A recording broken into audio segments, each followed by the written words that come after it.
Assalamualaikum warahmatullahi wabarakatuh. Nama saya Abdul Waris Husaini bin Abdul Rashid, nombor metrik 23 DTQQ 0217. Ini tajuk kita hari ini, kita cover membezakan ciri-ciri kitab tafsir bil ma'thur dan kitab tafsir bil ra'yi. Pengertian tafsir bil ra'yi. Para musafir mentafsir ayat Al-Quran lebih banyak berdasarkan pendapat dan ijtihad mereka sendiri. Tafsir bil ma'thur, satu kaedah mentafsir Al-Quran yang berasaskan beberapa perkara, iaitu tafsir ayat Al-Quran dengan ayat Al-Quran yang lain, tafsir ayat Al-Quran dengan hadis Rasulullah SAW, dan tafsir ayat Al-Quran dengan pendapat para sahabat dan para tabi'in, dan tafsir ayat Al-Quran dengan bahasa. Kemudian masa perkembangan tafsir bil ra'yi, masa perkembangan dia muncul pertama kali dalam sejarah khazanah intelektual Islam sejak zaman Rasul. Manakala tafsir bil ma'thur muncul pada akhir pentubuhan tafsir bil ma'thur. Pecahan tafsir bil ra'yi terbahagi kepada dua bahagian, tafsir terpuji dan tafsir tercela.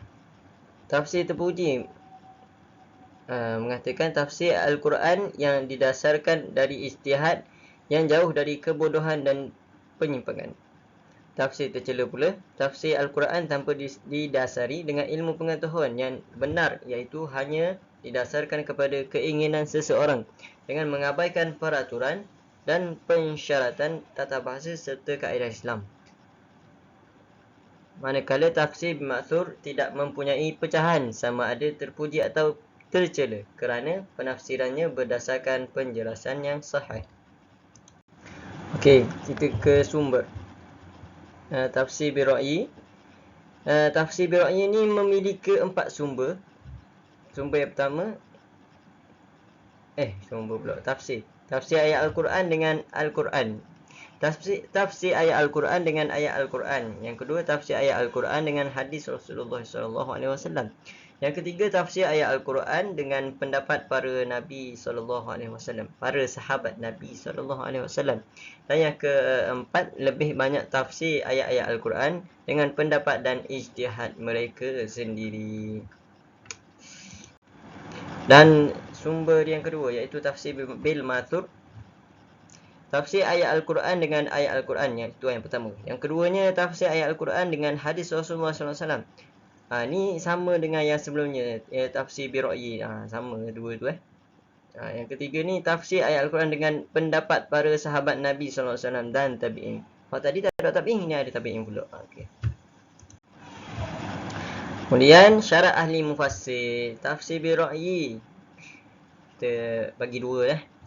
Menggunakan seluruh ilmu yang dikuasai tanpa terikat kepada penjelasan para sahabat atau tabi'in. Itu yang pertama. Yang kedua, berpandukan ilmu pengetahuan yang mantap dalam bahasa Arab dan ilmu yang berkaitan dengan asas-asas agama lain seperti usul fiqh, ilmu hadis dan sebagainya. Dan tafsir bil ma'thur pula, syarat dia mempunyai ilmu yang cukup mengenai sunnah. Yang kedua, mengetahui tentang nasakh dan mansukh. Yang ketiga, mengetahui tentang asbabun nuzul. Yang keempat, mengetahui kata-kata para sahabat dan tabi'in. Dan kita ke sejarah perkembangan ilmu tafsir. Sejarah ini terbahagi kepada 3, iaitu zaman Rasulullah SAW, yang kedua zaman sahabat, dan yang ketiga zaman tabi'in. Yang pertama, perkembangan ilmu tafsir di zaman Rasulullah SAW. Iaitu Nabi Muhammad SAW merupakan pentafsir awal bagi ayat-ayat Al-Quran yang tidak difaham oleh para sahabat. Contoh, seorang sahabat Nabi SAW menanyakan kepada baginda mengenai salat wusta yang terkandung dalam surah Al-Baqarah ayat 238. Menurut riwayat Tirmizi, Muhammad SAW menyatakan bahawa yang dimaksudkan dengan salat wusta adalah salat asar. Dan perkembangan ilmu tafsir di zaman sahabat pula. Okey, yang pertama, 10 orang sahabat terkenal dalam bidang tafsir, iaitu Khulafa' ar-Rasyidin, Ibnu Mas'ud, Ibnu Abbas, Ubay bin Ka'ab, Zaid bin Thabit, Abu Musa al-Ash'ari dan Abdullah bin Zubair. Dan yang kedua, di antara sebab tafsir kurang pada zaman sahabat, yang pertama, mereka mentafsirkan Al-Quran mengikut suasana dan peristiwa. Yang kedua pula, tahap penguasaan bahasa yang tinggi. Dan yang ketiga, kefahaman akidah yang mantap. Memang mantap. Yang ketiga, nilai tafsir zaman sahabat. Yang pertama, tafsir sahabat bersumberkan hadis marfu' dari Rasulullah SAW. Yang kedua, apabila tidak didapati daripada Rasulullah SAW, sahabat akan beristihad dan bertaraf hadis mauquf yang boleh diterima dan ditolak. Dan yang ketiga, perbezaan pendapat di kalangan sahabat tentang tafsir sangat sedikit berbanding perbezaan dalam soal hukum hakam.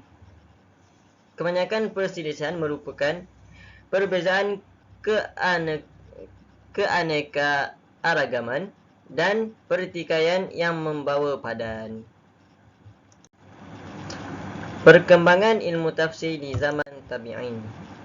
Ayat mula ditulis dan dibukukan pada zaman ini membezakan perbezaan banyak dijumpai berbanding zaman sahabat. Terdapat 3 kumpulan besar pengajian tafsir. Yang pertama, Madrasah Ibnu Abbas di Mekah.